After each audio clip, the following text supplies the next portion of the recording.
पत्रकारिता को लेकर कोई एकेडमिक शिक्षा ग्रहण नहीं किया है। अच्छा।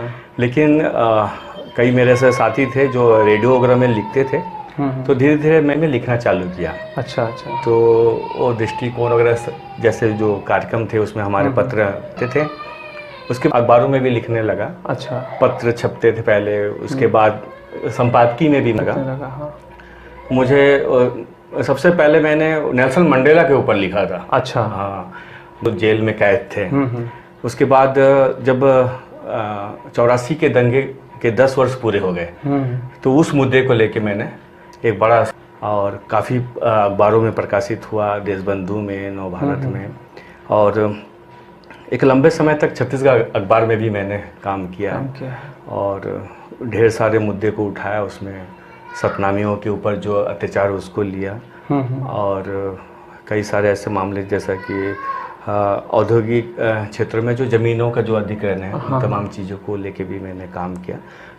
उसके बाद स्वदेश में भी काम किया मैंने। अच्छा अच्छा। स्वदेश में एक लंबा समय काम किया, और स्वदेश में सबसे जो महत्वपूर्ण विषय था उस समय, जो बिजली बोर्ड का जो विखंडन हो रहा था, वो पहला मेरा कवर स्टोरी। उससे पहले मैंने गांव की कहानी, गांव की जुबानी, तो मेरे संपादक के साथ भी उन चीज़ों को लेके बड़ा पेश की स्थिति थी कि भाई बिजली बोर्ड का खंडन तो हुआ नहीं, लेकिन इसको हम कैसे प्रकाशित कर दें। तो रिपोर्टिंग था, और लिखते गया, और अब नांदगांव आ गया हूँ। वहाँ पर 300-350 अखबार और जो भी इलेक्ट्रॉनिक्स चैनल्स, उसका एक है वो, जिस ढंग से हम उसको संस्कारधानी कहते हैं, उस आधार पे बहुत बड़ा क्षेत्र पत्रकारिता का। अच्छा। बड़े बड़े काम किए वहाँ पर, गजानन माधव मुक्तिबोध वहाँ पर काम किए, और अच्छे अच्छे पत्रकार किए हैं।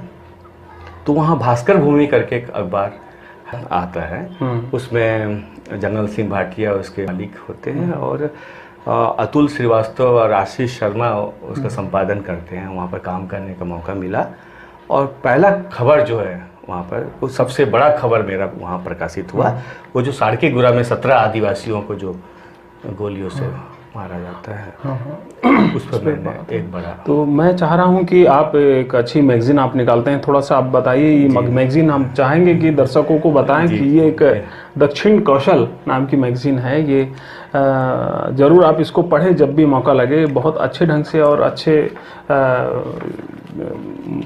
डिज़ाइन से ये निकल रही है, और तमाम जो ज्वलंत मुद्दे हैं उस पे, और उस पे तमाम विभिन्न प्रकार के कॉलमों के साथ में छापी जाती है। और मैं अगर मौका लगेगा तो मैं ज़रूर इसका कोई लिंक अगर होगा, वेबसाइट वगैरह कुछ होगा, तो मैं उसको इसमें हम डिस्क्रिप्शन में भी ले लेंगे। तो आप ये बताइए कि ये दक्षिण कौशल जो पत्रिका आपने स्टार्ट की है, तो इसका क्या मकसद था आखिर शुरू करने का? जी, दक्षिण कौशल क्या है कि इस जो नाम है, नाम के पीछे भी एक कहानी है। अच्छा। हमारे बीच एक अच्छे डॉक्टर हैं जो अंधश्रद्धा पे काम करते हैं, डॉक्टर रमेश कुमार सुखदेवे जी। हाँ, उनके साथ मेरी एक बहुत पहले एक चर्चा हुई थी कि दक्षिण कौशल के ऊपर हमको एक पुस्तक निकालना, लेकिन अपरिहार्य कारणों से हम वो पुस्तक तो प्रकाशित नहीं कर पाए, लिख नहीं पाए, लेकिन वो जो सब्जेक्ट था वो मेरे दिमाग में था। अच्छा। तो जब मैं नांदगांव पत्रकारिता के सिलसिले में आया, तो काफ़ी धक्के भी खाने पड़े कि मैं कभी उस अखबार में तमाम कभी काम से निकालना भी हो जाता था। तो मेरे वहाँ पर 2 मित्र, एक नरेंद्र जी बंसोड़ और दूसरे अर्जुन सिंह ठाकुर, उन्होंने कहा कि आप खुद का एक अखबार निकालिए।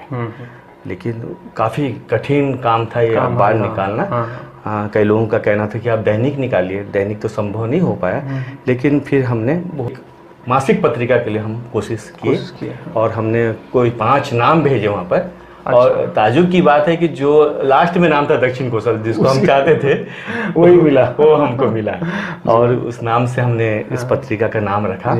और उसके 3 महीने के बाद उसका RNI नंबर मिलता है। अब खुशी की बात है कि हाल ही में इसको ISSN मिला हुआ बहुत इंटरनेशनल स्टैंडर्ड सीरियल नंबर जो है इस पत्रिका को मिला है। और इसके मिलने के बाद अब क्या है कि जो तमाम लोग किसी इस पे काम कर रहे, शोध कार्य कर रहे हैं, अब हम उन शोध कार्य को भी मतलब प्रकाशित कर सकेंगे, और वो मान्यता मिलेगी, अधिमान्यता रहेगी वो। और तमाम इश्यूज को हम उठाए हैं, शुरू से लेके हम चुनाव हुए, किस प्रकार संविधान दिवस को हमको मनाना चाहिए, किस प्रकार बड़े गैस कांड हुए, भोपाल के गैस त्रासदी को लेकर तमाम चीज़ें, वो उन सारे इश्यूज़ को लिए, किस प्रकार हमारे यहाँ पर जो सरकारी स्कूल है वो बंद होते चले जा रहे हैं। शिक्षा को लेके एक बड़ा इशू था जो पीएससी को लेके, उसको भी हमने कवर स्टोरी बना। जो मुख्य मुद्दे रहते हैं, एक छोटे से जगह, गांव जैसी जगह पे रह के एक राष्ट्रीय स्तर सोच है सभी बुद्धिजीवियों, सभी कलाकार, सभी को करने का जो एक जो खास बात बता रहे हैं वो ये बता रहे हैं कि पत्रकारिता को लेकर के जितने मुद्दे हैं जो एक जिम्मेदार पत्रकार को करना चाहिए, वो सारे मुद्दों को उठा रहे हैं। पत्रकारिता एक समझबूझ की चीज है ना। एक पीड़ित वर्ग और एक वंचित और एक न्याय, इसको जो समझ सकता है मेरे ख्याल से वो पत्रकारिता बहुत अच्छे ढंग से कर सकता है। और बेखौफ होकर के लिख रहे हैं। तो ये आप बताइए, जिन मुद्दों पे आप लिख रहे हैं, तो क्या कभी कभी ऐसा भी होता है कि इन मुद्दों पे लिखना ठीक नहीं है, शायद कोई समस्या आ जाएगी या फिर कुछ फंड वगैरह मिलना बंद हो जाएगा या ऐड मिलना बंद हो जाएगा? क्योंकि मेरे ख्याल से आपकी पत्रिका जो है वो विज्ञापन आदि से ही चल रही होगी। फंड नहीं, एक तो है कि हमारी पत्रिका को विज्ञापन बहुत कम मिल पाता है जी। भी है। हम पूरे समाज से पत्रकारिता को हम समाज से कच्चा माल के तौर पे लेके आते हैं, उसी प्रकार लोगों का सहयोग भी उसके साथ लेते हुए आते हैं जी। तो ये कहना चाहिए कि लोगों की पत्रिका बहुत, मतलब हम मैंने जो मेंबरशिप के जो खर्चे आ रहे हैं उसी से ही, और लोगों का जो सहयोग मिल पा रहा है ना, जो जेन्युइन सहयोग लोगों का है, उस सहयोग से ही हम पत्रिका निकाल पाते हैं। कई बार तो हमको संयुक्तांक निकालना पड़ता है। और पत्रिका क्या है कि सिर्फ नांदगांव के लिए नहीं है, छत्तीसगढ़ के सबसे ज्यादा आदिवासी क्षेत्र में इसको पढ़ा जाता है, दक्षिण कोसल को।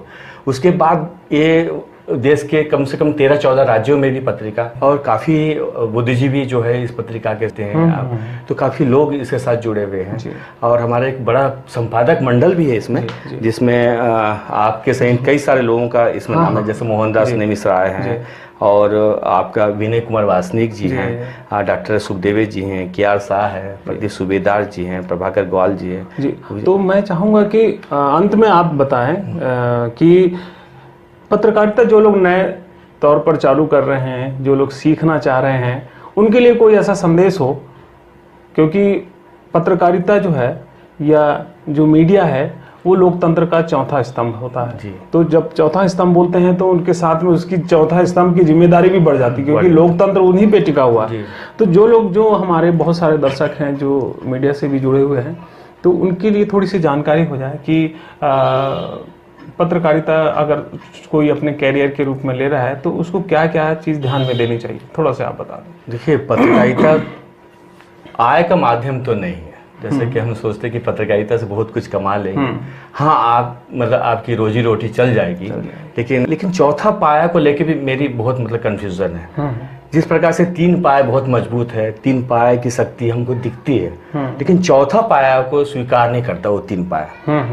तो वो जो 3 पाया है उसका प्रभुत्व जो है इस चौथे पाया पे हर समय दिखते रहता है, हावी रहता है। हाँ, और बहुत कठिन काम रहता है ये, क्योंकि जोखिम तो भरा रहता है। अभी हाल ही में सरकार, जैसे कि रेणु अवस्थी जो बस्तर में पत्रिका के लिए काम करती थी, वेब पत्रिका के लिए, और वैसे ही एक शैलेंद्र विश्वकर्मा जो सरगुजा में काम करते थे एक चैनल के लिए, दोनों ही पत्रकार के इस बीच आत्महत्या कर। हमको बहुत ये जो घटना है, हमने वाला घटना है, अंदर तक हिलाने वाला घटना है कि पत्रकारों की पत्रकारिता को देख के, और आज पत्रकार क्यों सुसाइड कर रहे हैं। तो सुसाइड को मैं किसी भी तरह से उसको मैं सुसाइड के रूप में नहीं लेता हूँ, और उसको मैं एक हत्या के रूप में देखता हूँ कि ये बहुत एक गंभीर समय है कि जो सही में चाहते, लोगों की आवाज़ को उठाना चाहते हैं, लेकिन वो जब अपने लेखनी को, अपने पत्रकारिता को लेके आते तो काफ़ी सेंसरशिप से उसको गुजरना पड़ता है। जो लोगों के बीच की जो सच्चाई है उसको लेके आए किसी न किसी रूप में, और ये तीनों जो पाया, जो चौथे पाए के साथ, उसका प्रभुत्व का भी सामना करते रहना पड़ता है। और ऐसी स्थिति भी निर्मित हो जाती है कि आदमी क्या करे उसको। निश्चित रूप से ये आशाएं बढ़ रही हैं कि पत्रकारिता तो खतरा है ही, पत्रकारिता समेत तमाम वो काम जिसमें एक समाज का हित छुपा है, और उसमें उस काम को रोकने के लिए पूंजीवाद से लेकर के सामंतवाद, सब वो काम में रुकावटें डालता है। और लेकिन उस बीच में काम करना है, और बहुत सारे तमाम ऐसे लोग हैं जो काम कर रहे हैं निश्चित रूप से, तभी वंचित वर्ग की आवाज़ जो है वो लोगों तक पहुंच पा रही है।